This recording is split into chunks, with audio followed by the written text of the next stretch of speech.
Hello folks, and welcome to Linux for Seniors. Today's video is going to be about simple backups just using your file manager. Alright, the Linux for Seniors icon should be floating around down at the bottom if you'd like to subscribe. 300 videos and growing on all kinds of tips. If you don't see that icon, go find me on YouTube, Linux for Seniors. Let me get this out of the way. This is the Xfce desktop using a 6.4 series kernel. And this is SpiralLinux. So if you are to type in the word backup in your main menu, you won't find anything installed. You can certainly go install applications or programs for backups, but I'm going to show you something that's available already in your file manager, Thunar. So Thunar has a tool in here that a lot of people don't really use for backups, but it should be very easy for you to use. So I'm going to make these larger on the fly for you, and I have a self-created backup folder that already has two of these backups in here. And I'm going to make backups using two methods as far as selections are concerned. I'm going to do 3 folders, and then I'm going to do everything except the video folder because I'm filming with Simple Screen and it's putting data right now as we speak. So are documents important to you? Are music important to you? And pictures? Probably. Sometimes you want to think about this because you can always replace your system rather easily, but not your precious personal files. So I'm going to select documents and hold down my control key and select music and pictures. So I have 3 selections, and I'm going to right click and use create archive. So I'm going to be using tar. Tar is not compressed. Tar is not compressed.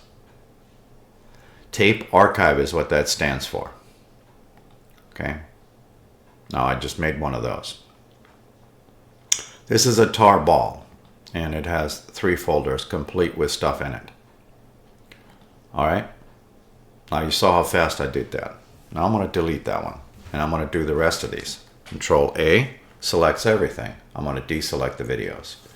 Now I'm going to be backing up also my backups, so it's going to be quite large.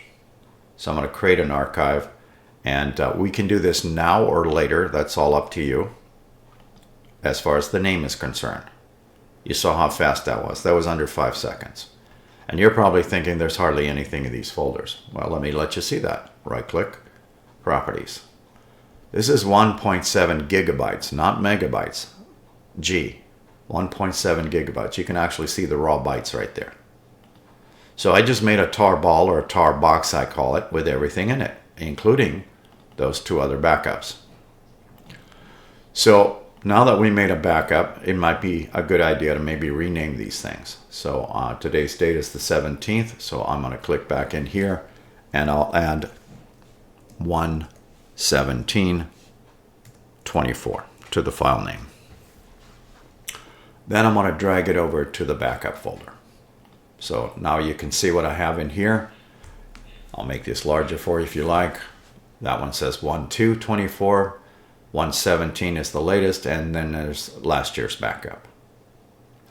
Is it a good idea to leave these things on the same hard drive? Possibly not. Maybe you have no choice. But if you do have a choice and have an external hard drive or possibly a USB stick, then we can think about putting them here or on the internal drive. If you decide to use a USB stick or USB hard drive, think about how you format these. You have a disk utility already. If you format these with FAT32, then your limitation for a single file is 4 gigabytes. This file here that I just made, and that was this one, is 1.7. So if I formatted that USB stick or drive with FAT32, then this would be okay. But let's say you grow in time and that file exceeds 4 gigabytes. Then you will no longer be able to put it on there. Your smarter way of actually formatting that, maybe, if you're just doing this for Linux, is extension 4. So you can step over that threshold. This internal drive is also formatted with extension 4. So both of these are formatted with extension 4. Alright, I'm going to actually do this in a little different way. You could just do the copy and paste. I'm going to make 2 boxes. So what I'm going to do here is I'm going to bounce this right off the center wall here, kind of brutally, and then hit Control N as in Nancy. So I made 2 boxes. So I'm going to open this one up and it's currently blank. And then over here, I'm going to click in the screen and then enlarge that for you. And all I'm going to do is grab the most current one and drag it over. And what it's going to do is it's going to make a copy of it, not transfer it. In other words, I'm not moving the file. So 117 it is, and I'm going to drop it in here. And you can see the transfer process is fairly quick. Yes, my drive is still in the process, and more importantly, that it's still fairly fast transfer, depending on what kind of drive this is, or USB stick. I can also switch to my internal hard drive and do the same. I created a folder in here earlier, and then I can do the same thing here. And this is almost instantaneous. It's less than 2 seconds. 3. All right, so now I have the backup sitting on my demo drive and the USB back drive.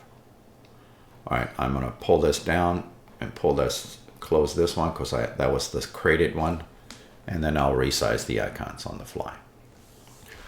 So again, you can select individual folders, you can do them in groups, and more importantly, when you are doing this kind of stuff and right-clicking, creating an archive, you can also compress these if you want. You can use the derivatives of tar that have compression, which is 7Z all the way to ZST, for instance. And of course, you can use zip and 7Z also. And then rename that, whatever you want to rename that to. But this is a wonderful way to make a backup, and you already have the tools. You don't need to install a thing. I'm going to use Alt and F4 and say thank you for watching on Linux for Seniors. Have a great day.